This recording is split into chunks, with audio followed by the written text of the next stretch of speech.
Welcome, travelers, to episode 6 of the Time Travel Trio podcast. I am going to be leading today's mini episode discussion. I, of course, am Jen. I am Matt. And I'm Hyde. So today, because it's being released around the holidays, we decided to do a quick mini episode, and we're going to be discussing 2 different movies that if we could travel back in time to the opening weekend of, what would we see in theaters for the first time? Yes. So, Hyde, we're going to do 2 each, and so we'll each do one, and then we'll go around the circle again. Sound good to me. So, Sounds good. Since it was your idea, Hyde, let's start with you. Well, I would do my favorite movie of all time, which is Empire Strikes Back, Star Wars. It's just one of those movies I saw in theaters when it was re-released in the 90s, but to see it when everyone else was seeing it and to be in the theater when, spoiler alert, Darth Vader is revealed as Luke Skywalker's father would be so great. No one else knew. It was one of the biggest, wow, I can't believe that, twist in movie history. It would be so great to be in the theater when everyone was hearing that being said. I just like to see it in its original way it's done, because out of all the movies that have been touched and re-digitized and new effects put in for the Star Wars trilogy that George Lucas has gone through and kind of messed with, Empire Strikes Back is the least messed with one. I think he put some windows in Cloud City and smoothed over some stuff, but Empire Strikes Back is so tight and it's so well made that there's really not anything else you can really add to it. I think he made some of the lasers a little bit more crisp and realistic too. That's about it. Yeah, I think back then people weren't obsessing over the movies like they do now. If you watch it, I'm sure people will talk about the trailer maybe if that was the big thing, but for the most part, there isn't the rabid fandom. I'm sure there was, but now it's just so much weight behind it. To see it in theaters when it came out back then must have just been just exciting, just pure energy, just pure fun. Mm-hmm. Yeah, that's true. I think now it's because it's become cool to be quote unquote a nerd about something or to be in a fandom, that people now just get super into stuff. And I think the internet makes a big difference too, because now I'm trying so hard not to watch any trailers or any spots. Yeah. For The Force Awakens. If I see it, it's fine. I watched the first 2 trailers when they came out, the first, 3, when they came out on the internet. But after that, I was I'm done. I don't need to see anything else. Yeah, me too. I don't want to know what's going to happen. Some people, I saw a video that's, breaking down one of the trailers, the latest one, the latest theatrical trailer with, Finn, Rey, Han Solo. And the trailer breakdown is over 2 hours long. Why? Yeah, it's ridiculous. And this happened with The Dark Knight Rises. And I think it's a big lesson for Hollywood and directors and people who have a very popular fandom.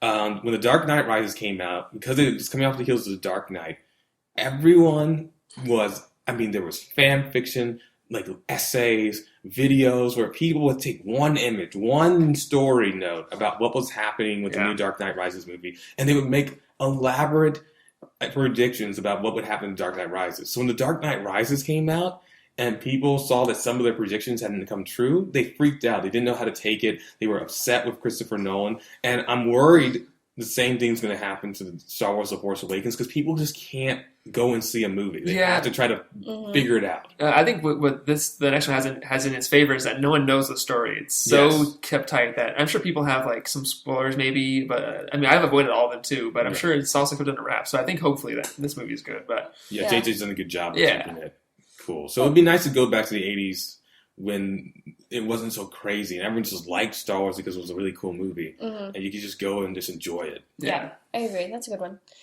Yeah, my first movie that I want to see in theaters back when it premiered would be Alien, because it's such the cinematography is so good, and the way that they portray space is just so, I don't know, I want to see it I've seen Aliens in a theater, present day, but to see Alien when it first came out, the tension that it creates and just seeing it with everyone in a dark theater would be so much fun.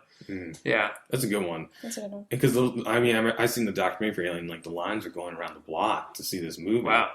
And people had no idea. Some people had to run out of the theater when the chest burster scene. People ran out of the theater vomiting.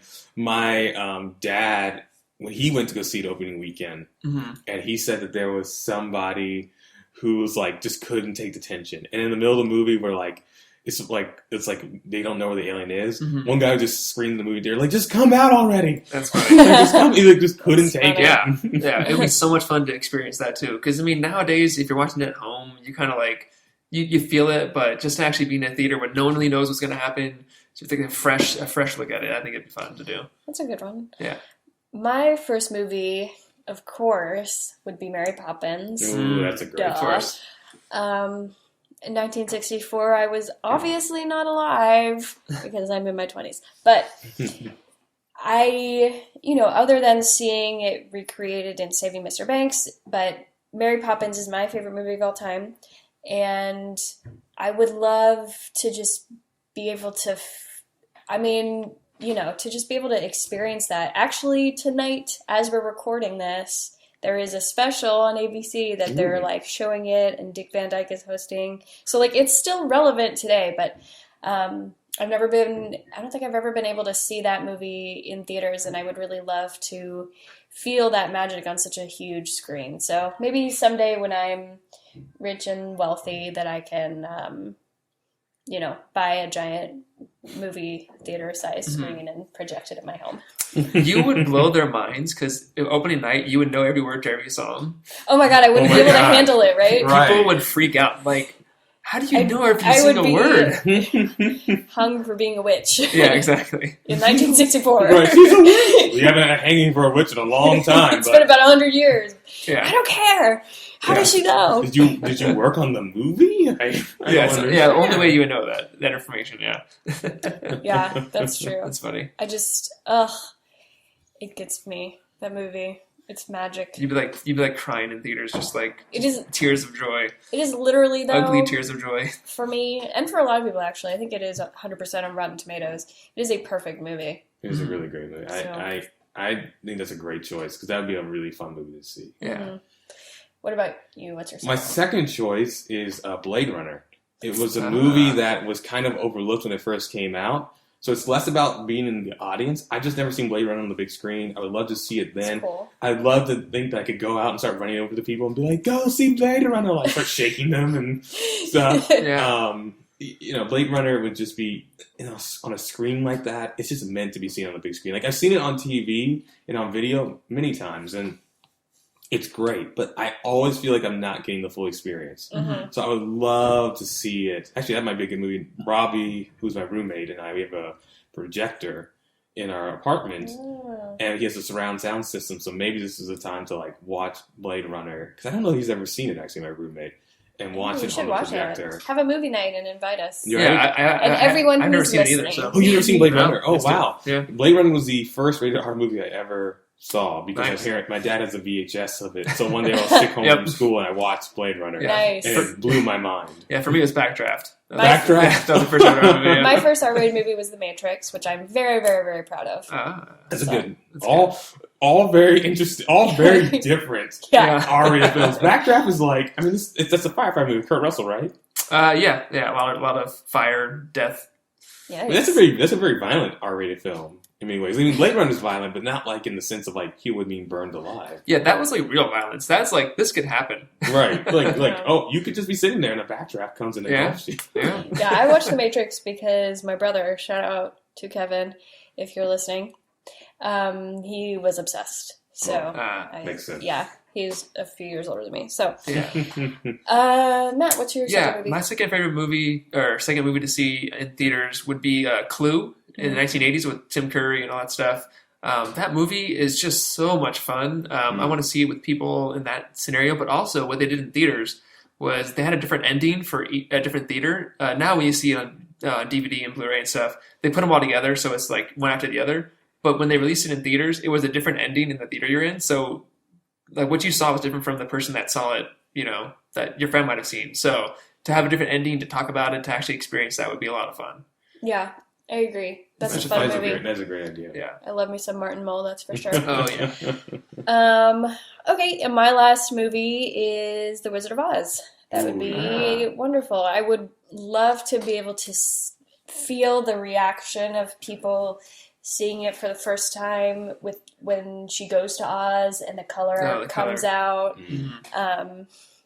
I remember a story. I feel like it's someone like Whoopi Goldberg maybe, who told us, I don't know where I even heard this, but she said that she always watched on her TV, and she never had a color TV. Oh, So wow. she never really knew for a really long time that there was this whole big magical thing. She thought it was just some grand set piece. And so when she finally, like, after seeing it so many times, when she finally saw the color, it was like a whole different movie for her. So I don't know why I still remember that story, but That's a great story, Yeah. though. Yeah.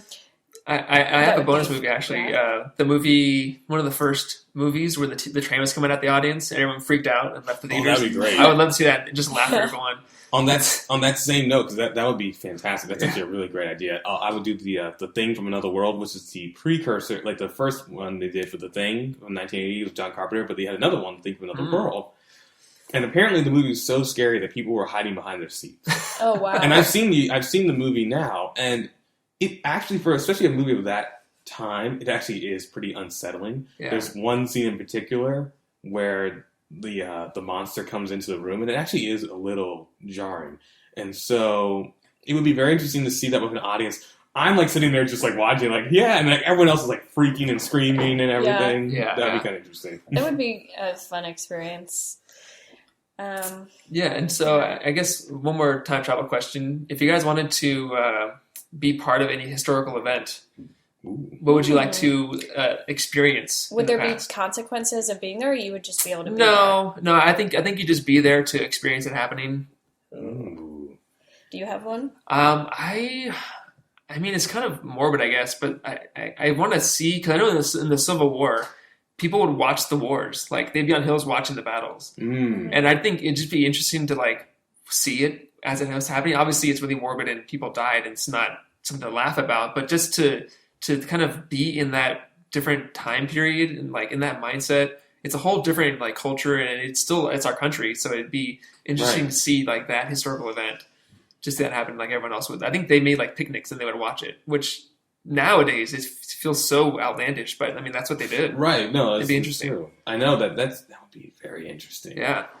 Oh man, for me, what would I want to be at? I mean, it's hard because the thing about it, like not to go into like too much into racial politics, but the problem with it doing a lot of stuff, particularly in America, that I actually would like to see is that I would not get to see it. Like if I wanted to go see like the signing of the Declaration of Independence, I would not get to see that. I would be out in the cheap seats. So that's like a hard part. You could just watch National Treasure. I could watch National Treasure. That's always like, oh hey, look, that's what must have been like. So I think if I was going to do something different, I know I've already talked about wanting to go see the pyramids built, so I'll do something a little bit different from that. Another one that would be very, very cool to see, I would love to go back to when they were building the Hermitage in Moscow, like in Russia.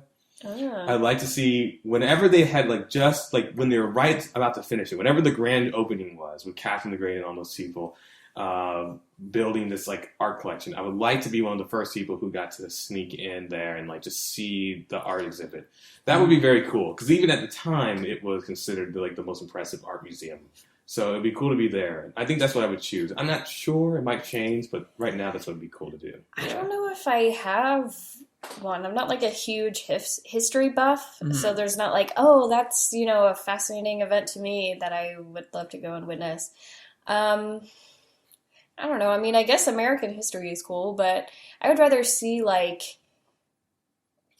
don't know. I think I said this when we did our introductory episode. It's kind of a similar question, but yeah, that's true. I mean, famous painters, painting and art. I guess Like Da Vinci Yeah, making being the made. Last Supper, just sitting in one of his drawing sessions. Yeah. or just more. To me, it's more interesting not just to see things happening, but to be able to interact with the people who are creating this. Mm. To me, yeah, I mean, I get what you mean about maybe witnessing a war or whatever, but to me, I don't know, I feel like I would learn more about culture if I got to actually interact with the people who were, creating some of the groundbreaking stuff that we take for granted today. Yeah. Yeah. Nice. I like Nice. that. Good choices. Okay, well, that's You know, pretty much it for our mini episode. yeah, we'll be coming back with a regular episode in a few weeks. Mhm. And Couple weeks. Couple weeks, yeah. Couple weeks. We will be doing The Time Traveler's Wife, which came out in 2009. Actually, didn't realize it was that recent. Yeah. But this starts what I'm very excited to talk about, which is Raisin McAdams' time travel trilogy. Now, this is an unknown trilogy. Some people may not be aware of this, but Raisin McAdams has been in 3 movies, 3 romantically themed movies about time travel. And all 3 movies, she does not get to time travel. The person that she is with has the power to time travel, but not her. Yeah. And there's no machines in any of her time travel movies. There's no machines. The person just has the gift of time travel. It's never really explained. Sometimes it's genetic. Sometimes it's just a mystical kind of power. So it starts with The Time Traveler's Wife. Then we go to Midnight in Paris. And then we finish with About Time. So this is the beginning of the Raisin McAdams time travel trilogy. And I'm very excited to get this started. Yeah, one of our goals of the podcast is to get Rachel McAdams on here to talk to her about time travel. That would be amazing. If you're out there, Rachel, hit us up. Yeah. Have you guys seen this movie? I have not. I have no idea. You have not. Nope. I have seen it once, and I will be watching again to refresh myself. I think I've seen it a handful of times. I remember seeing this in theaters, I think with my mom. But yeah, I enjoyed it. I don't know. When I was watching it and enjoyed it, it was more like probably the romance of it. Right. That's true. So we'll see how it is dissecting Eric Bana traveling through time. So also, thank you everyone who's been communicating with us via Reddit. We got some of your suggestions. I know Predestination was one. Yes. We will be getting to those movies shortly. Yes. There are a couple movies you already had slated to do, but once we can, we will be starting to take some of your guys' suggestions. So please keep them coming. yes, and thank you to some of the the people who have commented on Instagram, and there's been some people who are tweeting to us as well that they're enjoying it so far. Or I think someone said they liked our dynamic. So shout out to that human or robot. If it's a robot, no judgment. We don't judge. So yeah, it's cool. And anyone who's just been a casual listener, we appreciate it and hope that you guys are enjoying what we're doing. So please comment to us on Twitter and Instagram. We are at Time Travel Trio, all one word. And we are, of course, on iTunes, Stitcher, and SoundCloud. So Yes, please rate and review us. Yes. And I think that's it. Yeah. You can find me at Robinson is Hyde on Twitter and Instagram. I am at Jen Marlis on Twitter and Instagram. And I am at Foreman in Space. And We're out of time. Yeah, with that, we are out of time. sure, we'll get there. Still, okay.